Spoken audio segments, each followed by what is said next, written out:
Ouais, ben, ça va pas mal mieux. Parce que ce midi, ça allait pas super bien. Je vais vous raconter l'histoire des aventures du visa pour le Vietnam. Ça a commencé avant Noël. Je suis allé sur le site de l'ambassade du Vietnam pour appliquer pour avoir mon visa. Je vais être au Vietnam en mars, donc je me prends un peu d'avance. Le visa, la procédure, c'est pas un simple formulaire qu'on remplit, un formulaire en ligne qu'on remplit avec des cases simples à cocher, à remplir, on fait soumettre, puis le tour est joué. C'est pas non plus un document qu'on imprime, qu'on remplit, qu'on envoie par la poste. C'est un peu comme un mélange des deux. Euh, J'avais des photos de passeport à prendre, à scanner, à joindre un courriel, un formulaire en ligne à remplir qui donne un fichier à télécharger que je dois aussi joindre un courriel, un formulaire de carte de crédit que je remplis avec mon numéro de carte que je soumets. C'était c'est quand même facile, des étapes simples, mais ensemble, ça donne un tout qui est relativement complexe. Puis, je peux dire, j'étais pas 100% en confiance avec ce système-là.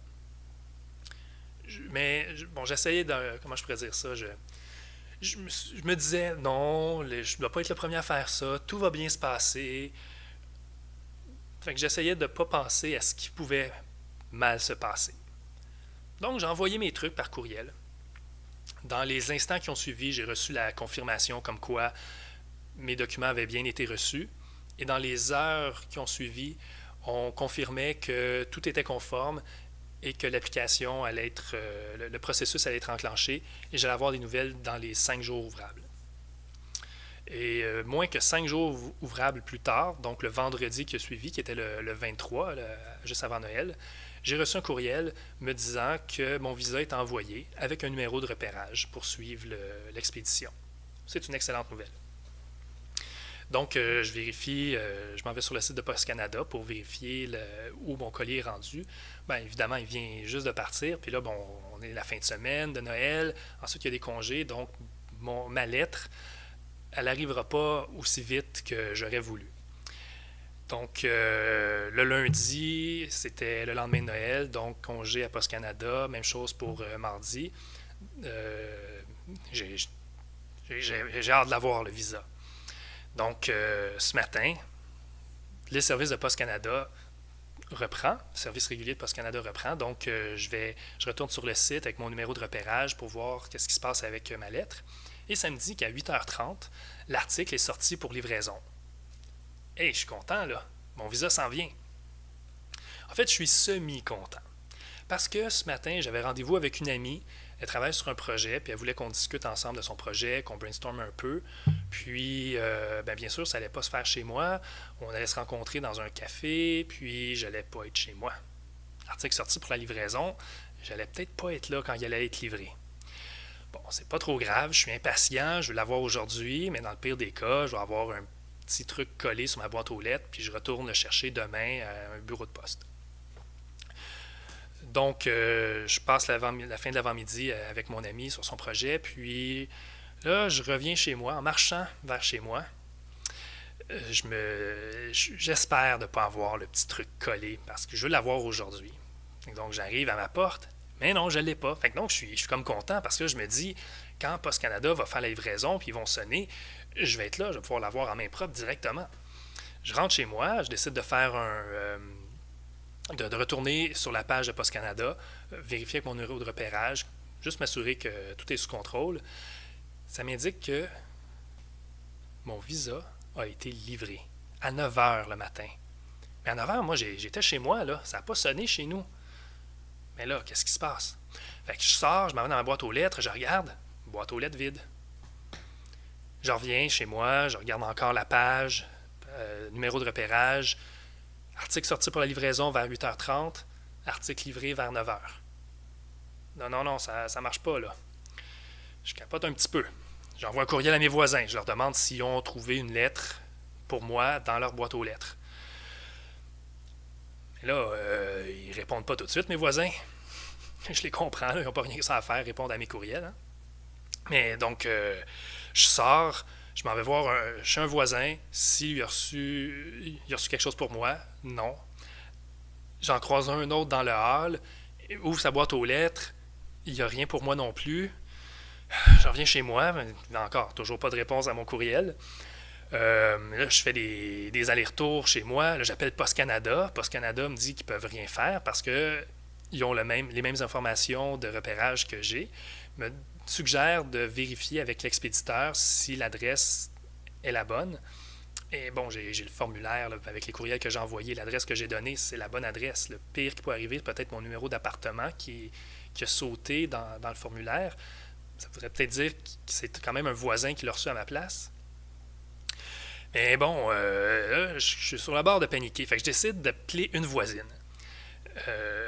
J'ai dit, je désolé de te déranger, pourrais-tu vérifier dans la boîte aux lettres?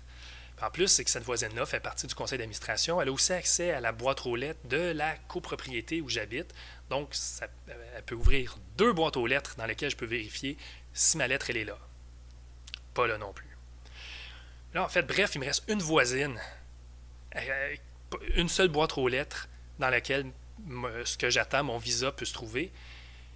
Puis cette voisine-là, j'arrive pas à la rejoindre. Chez moi, je fais les 100 pas, aller-retour chez moi, en avant, en arrière.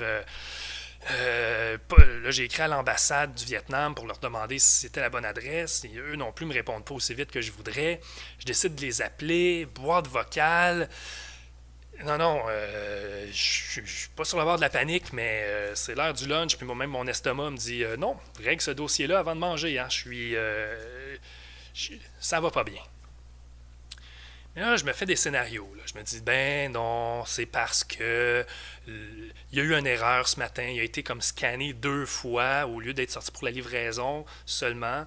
Il y a comme eu une erreur, puis il a été scanné, livré, mais c'est juste que Post Canada est en route quand même, puis ça va sonner, puis il va y avoir quelqu'un qui va me le donner en main propre. Tout va bien aller. Ouais, je suis pas sûr. Non, un autre scénario possible, c'est que le facteur qui livre le courrier régulier a pris la lettre avec lui, puis l'a scanné pour dire que c'est livré, mais en fait, c'est entre ses mains. Puis, quand je vais recevoir le courrier régulier, il va aussi avoir mon visa qui va être là.